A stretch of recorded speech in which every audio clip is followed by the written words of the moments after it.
and CFO at Lilly USA, and Lilly Immunology, Sherry Davis. Good morning. Good morning. Yes, I said it like that. We're talking about progress, not perfection today. Remember that. Thank you for the introduction. I am so excited to be able to introduce this session today. I'm going to tell you a little bit about the company and Eli Lilly that's responsible for us being here today. At Eli Lilly, we believe in the power of diversity, equity, and inclusion in its ability to help us achieve our mission, which is to bring medicines that make life better for people all around the world. Amen. Now, to do that, we have to leverage the varied backgrounds of the more than 39,000 employees across Eli Lilly, where we're talking about not just in the US, we're talking about around the world. And we do this by having accountable and actionable and measurable strategies to embed DEI in everything we do. We are so proud to be a sponsor of this conference. It gives us a magnificent opportunity to celebrate the empowerment, the development, and the achievement of Black women, especially the fabulous, amazingly dressed more than 30 ladies of Lilly that are here today.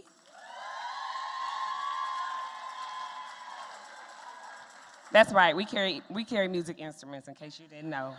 Shake your tambourine, you might hear it again a little later. Get ready, get ready.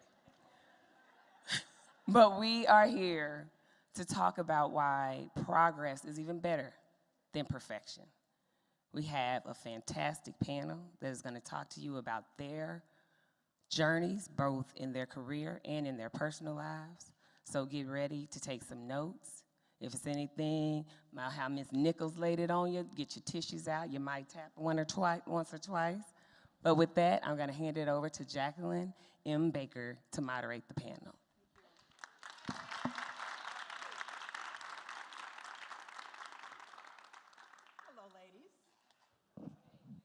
Hello, ladies, and welcome. Listen, from the attendance that I see in today's crowd and from the growing number of peoples that are entering into this room today, this is a topic that we got to have a conversation about, right? And I am incredibly excited about this conversation because as someone who has had the honor of sitting in several spaces in my world, as a corporate professional, as now an entrepreneur and author, I get a chance to sit alongside some dynamic women who also sit in some interesting spaces that will serve you today. And the reason why I say it'll serve you is because I've talked to and I've experienced so many of you before and now during this conference that sit in different spaces. Some of you are newer to your career. Some of you are super corporate professionals. You've been seasoned in the game for a while. Some of you are entrepreneurs. And we all need insight as to how we can deal with this thing called progress and not perfection. And it's also important because regardless of where you sit right now, we all can give ourselves the opportunity to evolve, right? You may be a corporate professional now, and next week you might decide, I want to be an entrepreneur, and to give yourself permission to do that. And what I'm here to tell you, as someone who sat in both spaces, is that progress and not perfection is important in all of those realms, whether you're a corporate professional, whether you're an entrepreneur, an author, whatever it is that you seek to do. Okay, so with that, I am super, super thrilled to sit alongside Kelly Cope-Sanderson, to sit alongside Dr. Yasmin Mumby, and to also sit alongside Dr. Lauren Young as we explore this world of progress and not perfection. You ready to get started? Okay. I also want to take a moment and say thank you again. Okay, I know that Eli Lilly came up and said, thank you, and they gave their words of remarks and the formalities of it all, but thank you to companies that continue to invest, right? There are lots of companies that we all used to work for that didn't invest, didn't give you the opportunity to come here, and so thank you once again for making the investment for so many women and so many people to sit in sessions like this. So let's do this, all right? We all come from different walks of life, but I can tell you that one thing that we all have in common for sure is the importance of our health. Right? No health, no nothing else. Okay, which is why this first question is so incredibly important to Kelly Copes Anderson. Okay, Kelly, you've been in the game for a while, and I say that with love and respect. Okay, It's true. okay. Kelly's been in the game for upwards of 20 years in some heavy spaces, health spaces, right? When we think about health, it's a heavy subject. So when you think about it, and you think about how you've navigated health in heavy spaces, how have you been able to do that with the lens of progress and not perfection? Jacqueline, it's a great question. And what I will start with is that it's a must to be able to focus in on progress, not perfection. There is no road to success with perfectionism. And we have to make sure we're eradicating that from any aspect of your life. Otherwise, you won't be able to do what you need to. I think about myself as a mom, a daughter, a wife, also a global business leader. I mean, all of these different roles. When you think about perfectionism, you may have tried to approach those roles in a way where you're trying to do everything. You're trying to be 100% in every aspect of that. And you have to be making sure that you're striving for success and hold the bar high. But trying to do everything is going to lead to a place of failure. It just will. How do I know? Because I might have been there at one point, and I was. I was about to say might have been. Can we, really, Kelly, might have been? No, we were. Okay, So right. I'm gonna tell the story. We're keeping it real, right? I would appreciate that. All right. So for me, I'm claiming today that I am a recovered perfectionist. I'm claiming it because it starts with you being clear about where you want to be and unwinding those messages that you had in your mind.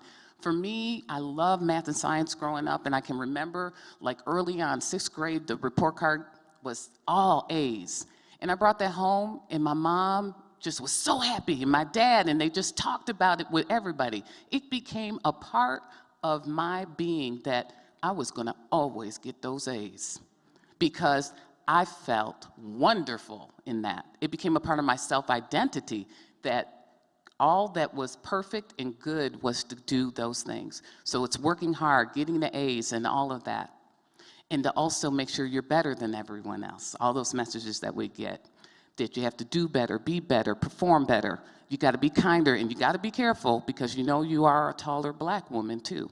All of those messages you need to unwind to make sure that you are not trying to do everything. And will tell you that for me, the moment of truth was, I was at a point early on in my career, first role as a leader of others. And mother, wife, leader of others, and I was having my second child, and he was 3 years old after, when he was 3 years old, he was diagnosed with autism. That change in my life was pretty significant. And it really taught me at that point that perfectionism is not the answer. That the key thing that I needed to do was make sure that I prioritized, I was choiceful, I was strategic in the things that were gonna matter and be important. Otherwise, I wasn't gonna survive, nor was I gonna be able to do, at that point in time, what was most important to me is take care of my son while still keeping things warm on a career front. So I will tell you, as a recovered perfectionist, there is no road to success with perfectionism. And I think that the only other thing I want to just say, especially since I'm looking at a room full of wonderful, beautiful black women, women in general tend to be more perfectionist than others. But black women have it even more so than women in general. And we have this because of the systems of bias and racism that we face. That's a reality. So that whole comparing ourselves, where we may not always feel good enough, may not always seem like that we're doing enough, and all those messages that you get, you gotta push, push, push, you gotta be everything to all people. It's important that you do a couple of things, and I'll just tell you what my practices are. I do 3 things. I have 2 affirmations every morning. I am enough, and I'm meant to be here. Okay? Those are the 2 affirmations. And then when I get into trying to work on big projects and having responsibility for something that's really significant, the thing that I do is like, what is getting in the way? I talk myself through that. What is getting in the way and what am I afraid of? Because perfectionism is really a protective mechanism to keep you away from feeling like you're going to get judged, criticized, that you're going to make a mistake. So I do the 2 affirmations, and then I ask myself, what am I afraid of, and how can I get through this? Thank you. Out of sheer curiosity here, let's just do a quick pulse check to see who's in the room. Who here identifies with being a bit of a perfectionist? Go ahead and raise your hand, okay? Who here identifies with being a recovering perfectionist? Dr. Lauren Young, raise your hand. Dr. Yasmin Mumby, raise your hand. Recovered. Okay, recovered, right? Recovery. You should have consistent meetings about this, all right? Another question. As you think about your career and your life and as you're advancing through, giving yourself permission to do the things that you want to do, important note there, who here strives to start to use their voice a bit more, to be a better public speaker, to maybe grace stages, to moderate a bit more? Let me give you some free unsolicited advice, okay? One of the most important ways to up your game in moderating panels, gracing stages, connecting with other people on stage is to get real familiar with other people's bios. Okay, I got real familiar with their bios up here, which is the reason why I didn't come here and spout off exactly word for word what their bio was, because we can read, right? That's not the biggest piece of value that you can get from this panel today. But I will tell you, one big piece of value that I did get specifically from Dr. Yasmin Mumby's bio are some words that I don't typically get from a bio, right? The truth of the matter is that Dr. Yasmin has also been in the game for upwards of 15 years in K through 12 spaces, in educational spaces, community organizing, strategic communications. And let me tell you specifically what I saw in her bio. She takes great pride in intentional focus on slow living and spending time in nature. I hardly ever see that on a bio. Right? It's I did this and look at me and I got these patents, and that's cool, right? But what I'm really interested in hearing is, has that always been your approach, right? On this journey of yours of advancing from progress to perfection, tell me how you even grew to the point of saying that's important and that deserves a spot on my bio. And I'm not afraid to say that's what I care about. That's what you care about. Yeah, so let's talk about rewriting messages that we have in our minds. So for me, a good portion of my early career, I had the assumption, deep assumption, that to rest was a waste of time. Yes, y'all too? Okay, right. And the assumption was rooted in me thinking, my ancestors have sacrificed for me to even be born. They have gone through way worse than what I could in a 9-to-5, so how dare I take a break? That's what I was telling myself. To rest is a waste. That's not true. I also thought I had to earn my way to take a break. That's not true either.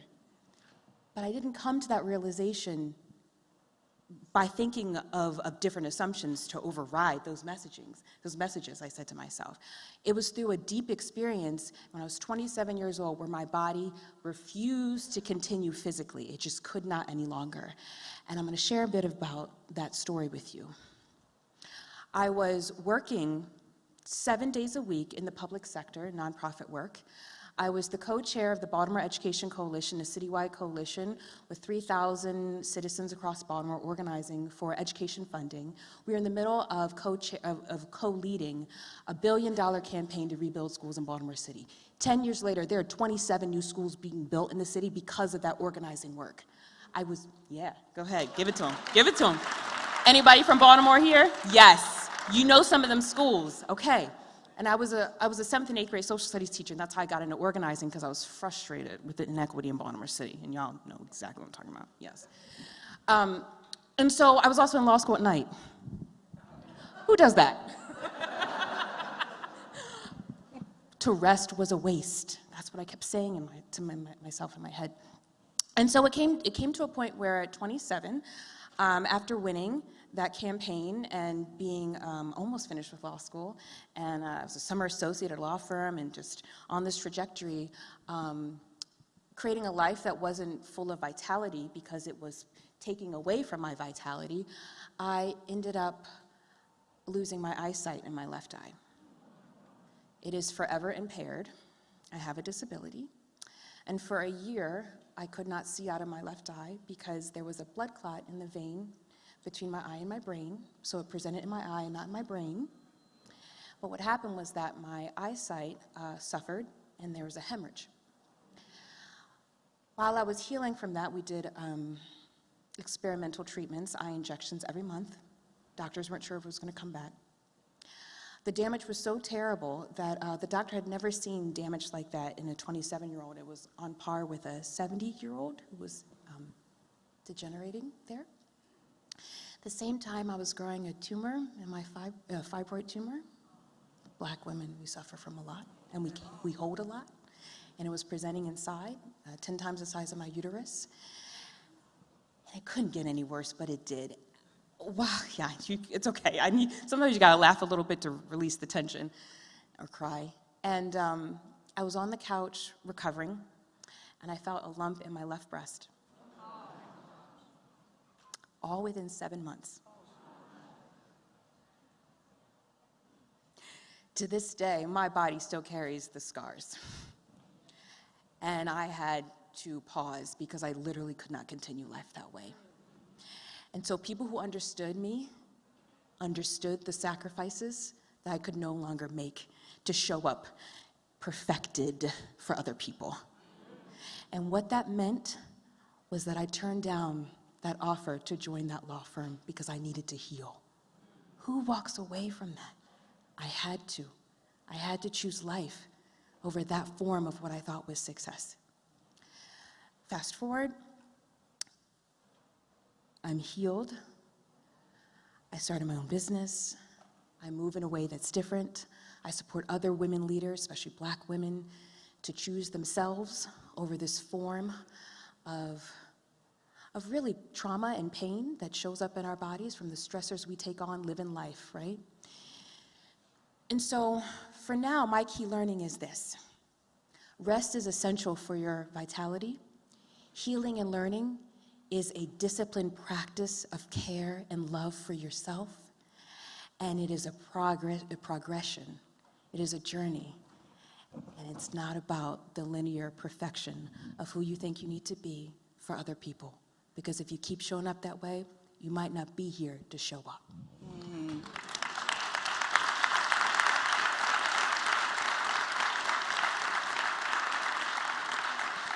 I really appreciate you zoning in on making sure that you're taking care of what you need for you, right? I need something different from Kelly. Kelly needs something different from Dr. Yasmin and Dr. Laura.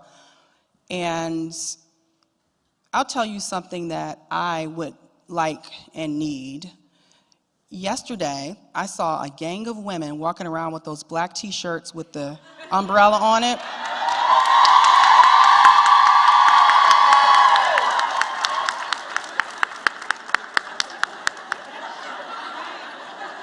I need one of those. Okay? It's a bunch of you here, so don't you dare tell me y'all ain't got no more. Like, somebody got a shirt for me. I'm somewhere between a small and a medium on a good day. All right? But with that, I would love to hear from Dr. Laura here. And the magic about Dr. Laura, and I've just felt her energy. She and I literally just met today, but there's something about powerful people like Dr. Laura who are walking around as a 2-time author, walking around with a doctorate degree, walking around as a corporate global executive with more than 15 years of experience that is just so magical. And the reason why it's magical is because you've sat in several different spaces throughout your career. And I'm curious, as you've navigated those spaces, how have you managed to evade perfection, or really being a perfectionist? How have you navigated in and out of the world of marching towards progress and not perfection? Yep. Great question. Recovering perfectionist. I like to say I'm more of a type A- now instead of a type A. And I think that's progress, saying that I'm good with an A- because I've never received an A- ever in my life. So I'm definitely, making progress there. Perfectionism is something that is always going to live within me. It's something that I have to be aware of, but not suppress. And I think I really realized how detrimental perfectionism can be at a very low point in my life, and it was exactly 15 years ago. So we were talking, Yasmin and I, the fact that we sit next to each other on this panel, because I'm just like, it's almost my story, or it could have been my story if I didn't react in time. So 15 years ago, I was in a role where it was my 4th promotion at a company. So I've always been like a super high achiever, straight A's, grammar school, high school, college, doctorate, everything. I've never seen a B. I worked extremely hard. I'm the oldest of 4 children. Parents on the south side of Chicago still live there. Yeah, that's right. We deep. And for them, we are their legacy. They didn't grow up with a lot. We didn't grow up with a lot, but they instilled in us this sense of pride that every time you stepped outside of the house, you represent us and you represent our culture. And you have to look a certain way. We want you to speak clearly and enunciate and make sure that people understand what you're asking for, and be direct. Don't beat around the bush. Tell people what it is that you want. And I've carried that with me. It's not okay to be average. It's not okay to have an off day because of how others might view you. And the expectations that everybody has of you are so great, you don't have an option to just be okay. So I masked that a lot when I was having a not so great day. Still today, you're never not gonna see me smiling. You're never not gonna see me happy. You're never not gonna see me embracing a group of people. This is what I do. And I do love people, but you're not really ever gonna see me with an off day. So, you know, new to my career, I'm all over the place. I'm joining all the clubs. I'm going to all the networking events. I am everywhere. I think Beyonce said in her song, she's in by 9, out past 5. I was in before 7 and out at 10 and back up ready to do it the next day. And I was out on the weekends doing all the community service events because that's what fed me. I wanted to be sure that I was out doing all of those things too, but I never took a break to rest. I'm not allowed to rest. There's too much that I need to achieve. There's an example that I need to set for my brother and sisters. My parents work so hard. They work 4 jobs between them. You know, I have to take care of them.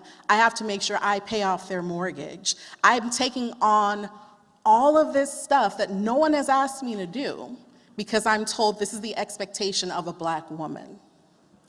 And the fact that these companies have invested so much in me and they continue to promote me and they continue to give me more responsibility, and I'm very likely the youngest person in any room that I step in. People are 30 and 40 years older than me, and now I'm managing them. I have to deal with that as well. And the political side of the organization, I'm in my early, mid-20s dealing with all this. But I'm doing fine because I'm still smiling. So it started off with, you know, I would go to a meeting and I would stand up and I would get like a head rush. You know, sometimes you feel like, ooh, let me sit back down. Started with a head rush, but I played it off because I'm like, you know, I've been sitting for a while, next meeting. But that progressed over the next 2-3 months.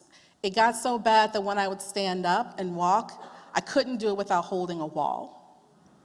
And not very many people knew.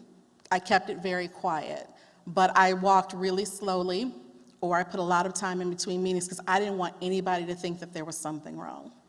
I went to the doctors. Nobody could find anything wrong with me. They were like, you were the picture of health, and I said, that's a lie. I feel like this is Grey's Anatomy, and I'm some medical mystery, and you're not finding it, and something's gonna happen, and it's gonna be terrible, but they were saying, nothing is wrong with you. Maybe you should just take a break, take a vacation. I was like, I don't have time for this. I don't have time for any of this. I'm going to school. I'm getting my MBA because I'm told this is what you do to get to the next level. So working all day, driving 3 hours into the city, going to class for 3 hours, driving an hour back home, and studying until 1 a.m. and getting up and going back to work. And why am I dizzy? I wonder, what's going on with me? It got so bad that I ended up working from home, and this was before, work from home, before Skype and all of this. So now I'm at home, dizzy, can't really focus on my computer screen. I can't eat because I'm so nervous. I'm not sleeping. I lost 25 pounds in a month. My family didn't know what was going on. They just thought I looked great. Like, what are you doing? Let me get that workout plan. I'm like, no. They didn't know the hell I was going through, and I masked it all because I didn't want to put that on them. And it came to a point where the product line I was working on was going to be divested, and I was given the option to either stay with the company that was going to move on and take the product line over, or take severance. And in that moment, I realized I had options. I didn't have to stay in this company and work myself to the bone. I didn't have to stay in that MBA program and continue working myself. So I said, I'm going to take the severance, and I'm going to do something for myself. I'm going to start my own business and dictate how I'm going to spend my time and energy. And I quit that MBA program. I was 3 years in. I had 2 semesters left. I quit. I couldn't take it on. I couldn't do anymore. But it was the best decision I ever made. One of my mentors gave me a quote from Mark Twain, and it was, there are 2 days that are most important in your life. The first is the day you were born, and the second is the day you find out why. What is your purpose? And when I took the severance and decided not to go back into corporate for a while, the dizziness went away like that. And I realized my purpose was not to live up to other people's expectations of me, ever. It doesn't matter if it's within an organization, friends, family, everybody is going to want something from you, but you have to set your expectations very clear with everybody and protect your peace. I didn't love myself when I was going through all this. I may have liked myself and liked all of the achievements and everything I had, but to put myself through all of this work, I didn't love myself. And that was a hard truth to come to. But I love myself now. Yeah. And I know I'm a recovering perfectionist, but I also know how to set boundaries, meditate. I like nature too. Or do whatever it is that I need to do to make sure I come back to myself. Absolutely. Absolutely. Thank you.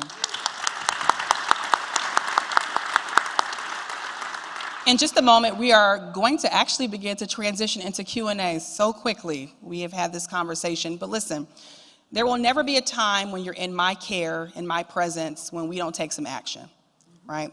We all get an equal amount of hours each and every week. I don't get more than you, you don't get more than me. Oprah doesn't get more, Mandela didn't get more, Beyonce doesn't get more. It's all the decision on if we're going to take some action. So even in these emotional, right, deep stories, there are really 3 lessons that I'm challenging you to pull out of this. When you find yourself in the deep abyss of being a perfectionist, just doing to do, first I want to ask you to ask yourself, why am I doing this? Just why, the simple question of why. The second thing I want you to do is give yourself permission to check your ego. Because sometimes our ego is running the show. I'm supposed to.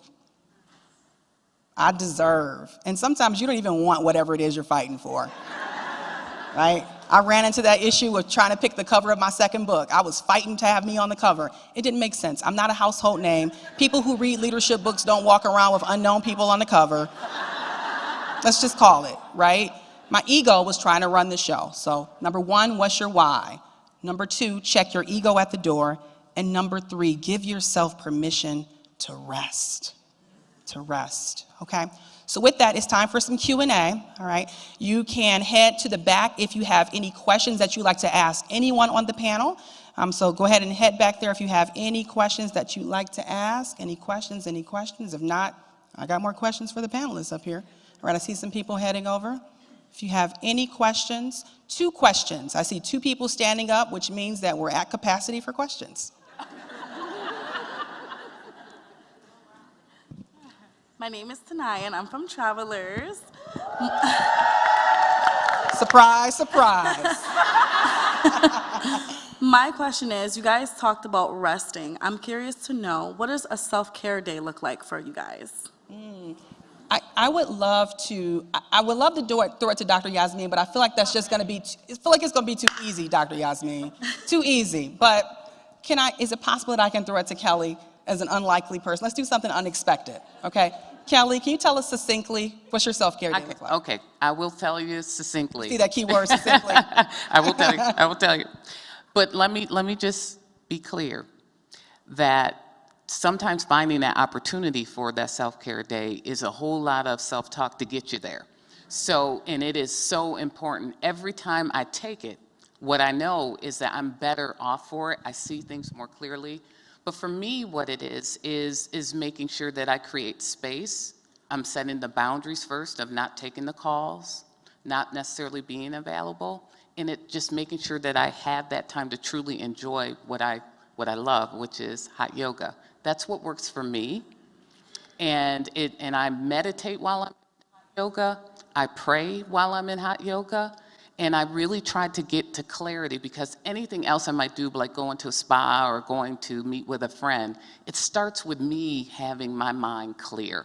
And so that's my way in for doing it. So that's what a good self-care day looks like for me. It starts with a 60 or 90-minute class of hot yoga. Awesome. And because I know that Dr. Yasmin is going to have a hot item here, I can't leave you out. Give us one more. What is, I wouldn't necessarily say a self-care day if I could modify, but just a self-care item that might be considered for the audience. What is it that you do that already brings you joy? Write that down right now. What is it that brings you joy? Where you find yourself lost in time, embraced in excitement. You got to find more time to do that. What I realized, and I do practice yoga and instruct, so you can come to my class, okay? yeah, oh, yes, intense. I got some yin yoga too, slow it down. What I realized is that when working with folks and myself, we have this idealized version of how we're supposed to care for ourselves, when really there are micro moments in our days, that in our weeks, that we are caring for ourselves. We just need to extend those micro moments to moments of extended release and rest. And excitement, creativity, joy. Yeah. Thank you, thank you. Thank you. All right, our next question that's up. Renee Collins with Travelers Insurance. I see what you all are doing here. We're doing it. Have the Deck in the deck. Have the pleasure of, working with Dr. Young. But thank you all for sharing your varied stories. And my question really is, as you transition from period to period, right, we wear all of these multiple hats. How do you keep the hat on that you want to keep on? Because people tend to gravitate towards leaders, and they pile it on, and they keep giving you more because you had it in your background, right? So once you've decided to make a transition, how do you stay there? Dr. Laura, can I throw that one to you? I don't know who said this, but I've heard it a number of times. Just because you're good at something doesn't mean you should do it. One of the biggest things that I've learned in transitioning from a manager to a leader, because there is a big difference, you have to trust the people that work with you. And you have to show them what you know so that they can become a leader one day as well. So I feel that even though people may try to throw things, my team knows, they're in here somewhere. Hey, they'll throw things, hey, I think you should do this, or I think you should consider this, or you should be trying to do this. Our strategy is, the outcomes we're looking for are, and our focus for this year is X, Y, and Z. If it doesn't align, thank you. We can consider it, but it's not something we're taking on at this time. And I think when you phrase it that way, people are more comfortable in saying, okay, I feel heard. I feel that it's something that you're listening to, but we're just not going to do that. So, I love it. Right. Thank you. The advice that I appreciate from Dr. Laura right here, if I can add, I see we're sneaking in one more question. That's fantastic. Let's do it. I wonder if she's from Travelers. Let's see. Let's see what happens. Is that advice trickles through various parts of your potential career journey, right? That particular advice around being specific, does that meet the goal? Is that where we're headed? Is that our priority? Because I think about the types of teams that Dr. Yasmin chooses to work with, right? Specific types of teams. The type of work that Lilly works on, there is a specific vision and mission and goal around innovation, et cetera. Just be specific about that, right? And whether you're in the entrepreneurship space or the corporate space as well, to ask yourself the question, like, does this fit? Is this in alignment of the strategy that we're headed on, instead of just trying to take on any and everything? And so despite where you sit, your role, position, status, or title, whether you're a corporate professional or entrepreneur, that advice that Dr. Laura just gave, it can really it will allow you to have leaps and bounds if you just step back for a second and ask the question, okay? One other question that we have on the floor. Yes. My name is Jillian. I am from Travelers. Work with the privilege of working with Dr. Lauren. And I have one question. As 3 women leaders up here who are talking about being recovering perfectionists, how do you model self-care for the people that lead and look up to you? Kelly, can I throw that to you first? Yep, very quickly. You need to make sure that if you're going to take the time out, that you do that. You have to make sure you follow through with your actions. It becomes really, really important that people see that so that they also have the permission to do that. And I'm not saying I was perfect on doing that, because I'm making progress, but will tell you that I was very intentional. Even the last personal time off that I had, I'm like, I'm out. And I've delegated and made clear any ball that was in the air who had the ball, and made sure that for me that I'm not answering calls, I'm not going to be available, I'm having a great time, and that was it. And that gives others permission to do what they need to do when it's time for them. Got it. So I believe that we are unfortunately at the end of our session. I was just given the Jacqueline, no more questions, okay, up there. But I do believe that that last question that was asked, I believe that there is such value that each one of our panelists can add additional insight into. And I encourage you to connect with them, to make sure that you follow them on all the socials that exist, right? And to continue to remember that, actually, let's do just a real quick poll. Who here is perfect? Put that hand down. Let's get her, y'all. Let's get her. and that's okay. And she said flaws and all, and I support that. If we think about the actual definition of perfection, the point that I want to get across here, though, is that there is an opportunity for each one of us to grow and stretch and be transparent, right, and be vulnerable with somebody, maybe not everybody, okay? And to not feel bad when you're not reaching this threshold of perfection because it's not possible anyway, all right?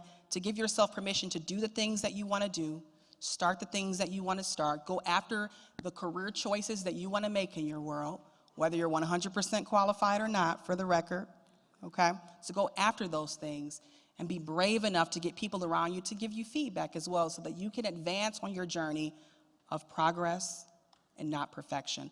So with that, I want to take a second and thank Eli Lilly for supporting this panel. So thank you again.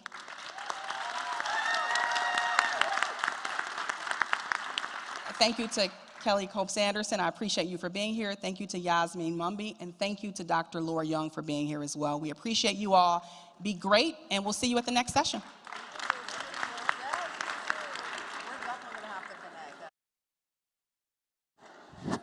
Ladies, I just want to mention to you, if you would